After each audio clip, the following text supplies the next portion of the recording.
Hi friends, welcome to aromatic pages. Tea எல்லாருக்குமே ரொம்ப பிடிச்ச ஒரு ரிஃப்ரெஷிங்கான ட்ரிங்க். அதை டெய்லி ஒரே மாதிரி பால் டீயாக குடிக்காம டிஃப்ரெண்ட்டான டேஸ்டி அண்ட் ஹெல்தியான ஒரு டீ ரெசிபி தான் பார்க்க போகிறோம். அது என்னென்னா டீடாக்ஸ் டீ. இது நம்மளுடைய கொலஸ்ட்ரால் லெவலை கம்மி பண்ணவும் நம்ம உடம்புல இருக்கிற டீடாக்சிஃபிகேஷனுக்காகவும் ரொம்பவே ஹெல்ப்ஃபுல்லாக இருக்குது. வாங்க அந்த டீ எப்படி பண்ணுறதுன்றதை பார்க்கலாம். இந்த டீடாக்ஸ் டீ போடுறதுக்கு கரெக்டாக 10 நிமிஷம் தாங்க ஆகும். அடுப்பை ஆன் பண்ணி ஒரு பாத்திரத்தை வச்சு அதில் 2 டம்ளர் தண்ணி ஆட் பண்ணிக்கோங்க.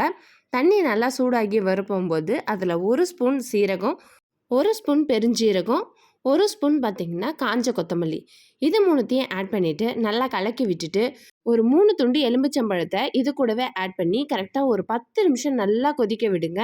நல்லா கொதித்து வரும்போது இந்த சீரகம், பெருஞ்சீரகம், கொத்தமல்லியோடைய சாரெல்லாம் இறங்கி தண்ணியோட கலர் இந்த மாதிரி மாறிடும். 10 நிமிஷம் நல்லா கொதிச்சதும் ஸ்டவ் ஆஃப் பண்ணிவிட்டு இதை ஃபில்டர் பண்ணி எடுத்துக்கோங்க. இந்த டீடாக்ஸ் டீயை டெய்லி மார்னிங் நீங்கள் ரெகுலராக குடிச்சிட்டு வந்தீங்கன்னா கொலஸ்ட்ரால் லெவல்லாம் கம்மியாகி வெயிட் லாஸ் ஆகிறத நீங்களே ஃபீல் பண்ணுவீங்க. இந்த டீடாக்ஸ் டீயை நீங்கள் அப்படியேவும் குடிக்கலாம், இல்லைனா இதில் 1 ஸ்பூன் ஹனி ஆட் பண்ணியும் வெதப்பாக இருக்கும்போது குடிங்க. அப்போ தான் நல்ல பெனிஃபிட் கிடைக்கும். நம்மளுடைய ஹெல்தியான டீடாக்ஸ் டீ ரெடி ஆகிடுச்சு. வாங்க இப்போ எப்படி இருக்குதுன்றதை டேஸ்ட் பண்ணலாம்.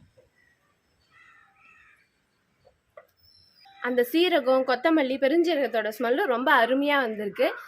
இந்த டீடாக்ஸ் டீ உங்களுடைய கொலஸ்ட்ராலை கம்மி பண்ண ரொம்பவே ஹெல்ப்ஃபுல்லாக இருக்கும். ஸோ டெய்லி நீங்களும் இந்த டீடாக்ஸ் டீ குடிங்க. நெக்ஸ்ட் ஒரு சூப்பரான டீ ரெசிபியோட உங்கள் எல்லாரையும் மீட் பண்ணுறேன். நீங்கள் இன்னும் நம்ம சேனலில் சப்ஸ்கிரைப் பண்ணலையா? அப்போ உடனே சப்ஸ்கிரைப் பண்ணிவிட்டு பக்கத்தில் இருக்க பெல் பட்டனை ப்ரெஸ் பண்ணிவிடுங்க. இந்த வீடியோ பிடிச்சிருந்துச்சுன்னா மறக்காமல் ஒரு லைக் போட்டு உங்கள் ஃப்ரெண்ட்ஸ் அண்ட் ஃபேமிலிக்கு ஷேர் பண்ணிவிடுங்க. See you. Bye.